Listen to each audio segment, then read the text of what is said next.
ರಾಜ್ಯಪಾಲರ ವಿರುದ್ಧ ವಿವಾದಾತ್ಮಕ ಹೇಳಿಕೆ ಆರೋಪ. ಎಂಎಲ್ಸಿ ಐವನ್ ಡಿಸೋಜಾ ಮನೆ ಮೇಲೆ ಕಲ್ಲು ತೂರಾಟ. ಮಂಗಳೂರಿನ ವೆಲೆನ್ಸಿಯಾದಲ್ಲಿ ಘಟನೆ. ಇಂದು ಮಹತ್ವದ ರಾಜ್ಯ ಸಚಿವ ಸಂಪುಟ ಸಭೆ. ಸಿಎಂ ಸಿದ್ದರಾಮಯ್ಯ ನೇತೃತ್ವದಲ್ಲಿ ನಡೆಯಲಿರುವ ಮೀಟಿಂಗ್. 6-7 ಪ್ರಕರಣಗಳ ಬಗ್ಗೆ ಗಂಭೀರ ಚರ್ಚೆ. ಜೈಲಲ್ಲಿರುವ ದರ್ಶನ್ಗೆ ಹೆಚ್ಚಾಯಿತು ಸಂಕಷ್ಟ. ಕೊಲೆ ಕೇಸ್ ಸಂಬಂಧ ಪ್ರಬಲವಾದ ಸಾಕ್ಷ್ಯ ಲಭ್ಯ. ಆರೋಪಿಗಳ ಮೊಬೈಲ್ನಲ್ಲಿ ರಕ್ತಸಿಕ್ತವಾದ ರೇಣುಕಾಸ್ವಾಮಿ ಫೋಟೋಗಳು ಲಭ್ಯ.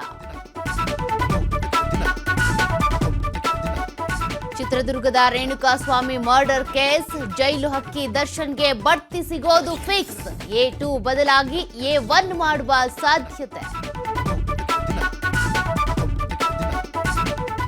ಕೊಪ್ಪಳದಲ್ಲಿ ಟಿಬಿ ಡ್ಯಾಂ ದುರಸ್ತಿ ಬೆನ್ನಲ್ಲೇ ಜಲಾಶಯಕ್ಕೆ ಜೀವ ಕಳೆ. 5 ದಿನಗಳಲ್ಲಿ 10 ಟಿಎಂಸಿ ನೀರು ಸಂಗ್ರಹ. ರೈತರ ಆತಂಕ ದೂರ ಮಾಡಿದ ಮಳೆರಾಯ.